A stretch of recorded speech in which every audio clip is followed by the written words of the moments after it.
வணக்கம். வாசிக்கலாமா குட்டீஸ்? இன்னைக்கு உங்களுக்கு குட்டியா வாசிக்கிறதுக்கு எளிமையா இருக்கக்கூடிய ஒரு புத்தகம் கொண்டு வந்திருக்கேன். பிரியசகியும் மாடசாமி ஐயா அவர்கள் எழுதிய நாம் நாம். இதுல 2 கதைகள் இருக்கு. வெறும் 16 பக்க கதை தான் இது. இதுல ஒரு டீச்சர் என்ன பண்றாங்க தெரியுமா? கிளாஸ் ரூம்ல நிறைய பிக்சர்ஸ் எல்லாம் கொண்டு வராங்க. அதுல குழந்தைங்களுக்கு எல்லாம் ஸ்டூடெண்ட்ஸ்க்கு எல்லாம் அந்த பிக்சர்ஸ் கொடுக்குறாங்க. ஃபர்ஸ்ட் பார்த்தா மூக்கு இருக்கு இல்லையா?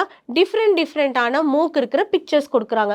அடுத்தது கண்ணு, டிஃப்ரெண்டான கண்ணு, வேற வேற மாதிரி நம்ம எல்லாருக்கும் ஒவ்வொருத்தருக்கும் ஒவ்வொரு மாதிரியான கண்ணு இருக்கும்ல, அந்த மாதிரி பிக்சர்ஸ் கொடுக்குறாங்க. அதே மாதிரி வாயோட பிக்சர்ஸ் கொடுக்குறாங்க. உடம்புல இருக்க ஃபீச்சர்ஸோட ஒவ்வொரு படங்களா கொடுக்குறாங்க.